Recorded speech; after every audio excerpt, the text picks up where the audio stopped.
Tape www.suividécole-au-sénégal.com. À École au Sénégal, c'est facile, tu n'as qu'à te connecter. Tape École au Sénégal, les leçons sont beaux. Bonjour chers élèves de Terminal S2, c'est Mouché Boy. Toujours sur la progression du programme de Terminal S2, donc on va vous proposer des exercices sur les suites numériques. Donc on va considérer que les suites numériques seront notre deuxième chapitre. Parce que donc, au niveau des suites numériques, c'est toujours des fonctions. Donc les suites, c'est un chapitre transversal. Donc on retrouve les suites au niveau des fonctions numériques, donc si bien qu'une suite aussi est une fonction, maintenant particulière qui est définie de n vers r ou bien d'une partie de n vers r. Alors qu'une fonction numérique est définie, donc son ensemble de départ c'est R, son ensemble d'arrivée c'est R. Si bien que le domaine de définition maintenant est toujours dans l'ensemble de départ d'une fonction. Mais ici pour les suites numériques, l'ensemble de départ c'est l'ensemble des entiers naturels et l'ensemble d'arrivée c'est R bien sûr. Donc dans l'ensemble des entiers naturels, donc le domaine de définition de cette suite là, donc c'est égal à n ou bien donc un ensemble plus petit que n, donc un ensemble, une partie de n.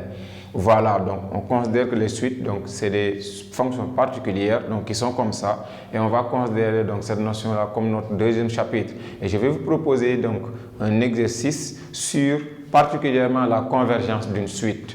Donc la convergence d'une suite, donc c'est de démontrer quand est-ce qu'une suite est convergente. Ici, on se propose de démontrer donc dans quelles conditions une suite définie de cette façon-là est convergente. Donc on a vu les modes de définition d'une suite. Une suite peut être définie de deux manières différentes, de façon fonctionnelle, donc explicite, ou bien de façon récurrente. Une définition récurrente, c'est quand on a u de n plus 1 en fonction de u de n. La définition explicite fonctionnelle, c'est quoi? C'est quand on a u de n égale à f de n en fonction de n, tout court. Voilà. Avec la définition récurrente, on avait vu que donc, les termes sont liés donc, de façon récurrente. Ça veut dire que si on doit calculer les n premiers termes, on se base toujours du terme précédent pour avoir donc, le terme suivant. Donc, grosso modo, donc, on va essayer de lire cet exercice-là pour vous proposer donc, une solution. Maintenant, soit g de x égale à 1 plus 1 sur x. Dresser le tableau de variation de g, toujours sur les fonctions. Montrer que g de x égale à x admet une unique solution alpha et que alpha donc, est dans 1, 2. Donc, on est toujours au niveau des fonctions. Donc, le premier chapitre, fonction numérique, parce que cette fonction g de x là va être associée donc, à une suite numérique. Maintenant, c'est pourquoi donc, on demande d'abord de dresser le tableau de variation de la fonction et de montrer que l'équation g de x égale à x. G de x égale à x admet une unique solution sur un intervalle. C'est de montrer que g est stable donc, sur cet intervalle-là. Donc, g de x est toujours égal à x. Et on avait montré comment déterminer, donc, comment montrer qu'on a une seule solution ici, donc dans ce cas-là. Ensuite, troisièmement, maintenant la suite qui est u de n définie comme donc, la fonction 1 plus 1 sur racine de u de n. La fonction c'était 1 plus 1 sur racine de x. Et là, la suite c'est u de n plus 1 égale à en fonction de u de n. Donc, c'est presque donc, le même format avec la fonction. Question. Montrer que pour tout n, u de n est supérieur ou égal à 1. Donc ça veut dire que la suite est minorée. U de n, quelles que soient les valeurs de n, la suite donc, est supérieure ou égale à 1. Ça veut dire que 1 est inférieur ou égal à u de n. On dit que la suite est minorée. Donc la plus petite valeur de u de n égale à 1. Donc c'est ça en réalité donc, une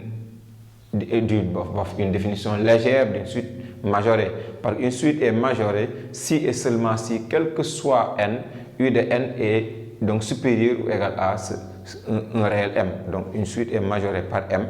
Dans quelles conditions? Majorée par m, autant pour moi, je rectifie.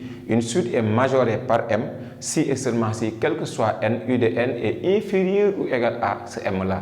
Une suite est minorée par m si, quel que soit un petit n donc appartenant à grand n, u de n est supérieur ou égal à ce petit m-là. Donc, ou bien petit m est inférieur ou égal à ce u de n. Donc, on dit que la suite est minorée. Ici, on dit que la suite est minorée donc, par 1 parce que quel que soit n, u de n est supérieur. Ça veut dire que 1 est inférieur ou égal à u de n. Voilà, une suite est bornée. Donc, parenthèse, si elle est à la fois majorée et minorée. Maintenant, deuxièmement, montrer que quel que soit x supérieur ou égal à 1, g' de x est inférieur ou égal à 1,5. Là, c'est les conditions d'application donc du théorème de l'inégalité des accroissements finis. Dès que la dérivée ou bien sa valeur absolue donc, est inférieure ou égale à 1,5, ça veut dire que la dérivée est encadrée.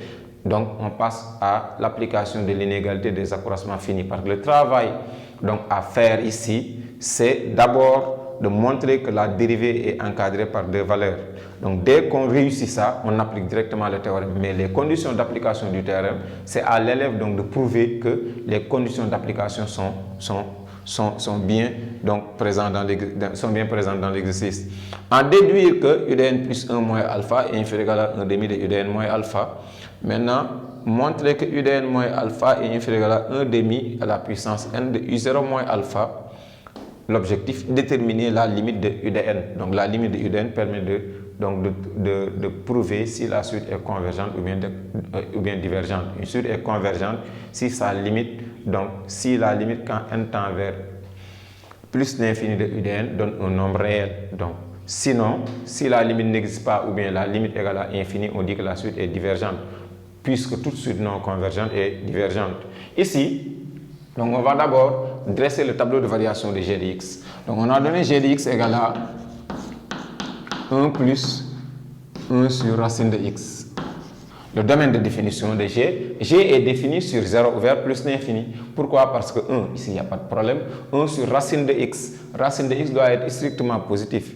Donc racine de x est toujours positive ou nulle. Donc on va écarter donc, le cas nul en ouvrant l'intervalle. Et là on dit directement d de g égale à 0 ouvert jusqu'à plus l'infini. Donc la fonction x aussi qui associe g de x est dérivable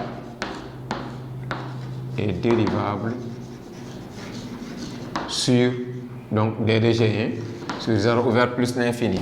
De fonction dérivée g' de x, je calcule g' de x. Puisque on nous demande les variations d'une fonction, il faut d'abord donc montrer que la fonction est dérivable sur l'intervalle où vous êtes. Maintenant, donc avant de calculer la dérivée, vous montrez que la fonction est dérivable. Avec les théorèmes généraux du cours, on a montré quand est-ce qu'une fonction est dérivable. Vous dites que la fonction x qui associe l'expression de g de x est dérivable sur son domaine de définition. Donc, de fonction dérivée g' de x égale, et je dérive. Ici, la dérivée de 1, c'est 0, plus maintenant. Je peux même appliquer ici la dérivée de u sur v. Donc, u égale à 1 et v égale à ça. Donc, ça donne u', u' c'est 0, v c'est racine de x. Donc, on va vraiment détailler. Moins v', v', donc c'est racine de x. Racine de x, sa dérivée, c'est 1 sur 2 racine de x. Maintenant, v, c'est 1. Sur maintenant, v au carré, racine de x au carré. Vous voyez, j'ai vraiment détaillé. U', c'est 0, parce que la dérivée de 1, c'est 0. V, c'est racine de x. Moins maintenant, la dérivée de racine de x, c'est 1 sur 2 racine de x. Maintenant, u, c'est 1 sur maintenant v au carré. À partir de là, donc je n'ai qu'à calculer. Ça donne g' de x égale a. Et tout ça, ça donne 0. Et au finish, en haut, on a quoi? Moins 1 sur 2 racine de x. Le tout sur, donc, racine de x, le tout au carré, donc égal à x. En réalité, je me retrouve avec moins 1 sur 2 racine de x, multiplié par, donc l'inverse de ça, ça donne 1 sur x. Autrement dit, g' de x, je me retrouve avec moins 1 sur 2x racine de x. Voilà g' de x. Et faites tout pour ne pas rater g' de x, parce que si vous ratez g' de x, aussi, donc, vous n'allez pas trouver donc, le tableau de variation de g, mais vous n'allez pas aussi pouvoir appliquer TIAF. Pourquoi? Parce que donc, pour la condition d'application de TIAF, il faut que la dérivée soit encadrée. Et si vous ne trouvez pas la dérivée, donc vous n'aurez pas le bon encadrement.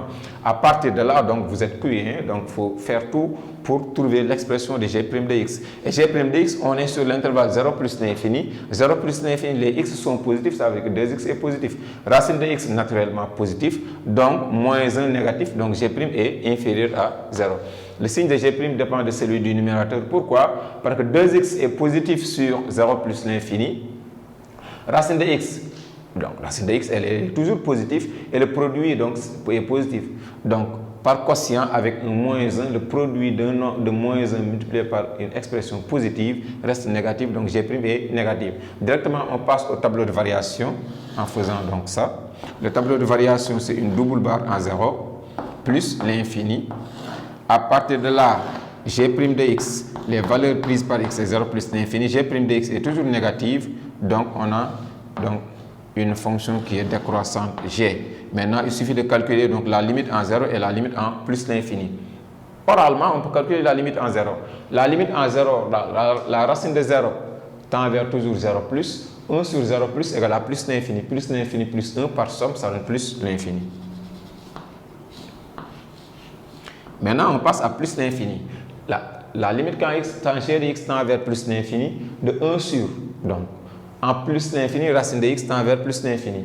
1 sur infini égale à 0, je me retrouve avec le 1 qui est devant, donc égal à 1. On va vérifier la cohérence. Donc, une fonction décroissante de plus l'infini à 1, donc cohérent. Donc, on dit que vraiment, on a bien dérivé la fonction et parce que donc, la cohérence donc, a été constatée au niveau du tableau de variation et le domaine de définition, c'est 0 plus l'infini. Donc, la dérivée est négative, donc la fonction est décroissante. C'était donc l'objet de la première question. La première question, c'était de démontrer que, donc, c'était de dresser le tableau de variation de G. Maintenant, la deuxième question, on nous dit, montrer que G de x égale à x admet une unique solution alpha et que, deux questions, une question scindée en deux. Il faut d'abord montrer que g de x égale à x admet une unique solution et que quoi? Et que maintenant ce alpha là qui est solution est dans 1, 2. Pour cela, donc le travail demandé c'est de montrer que g de x égale à x admet une unique solution alpha. D'abord, une unique solution alpha. Maintenant, g de x égale à 0, on a l'habitude de faire.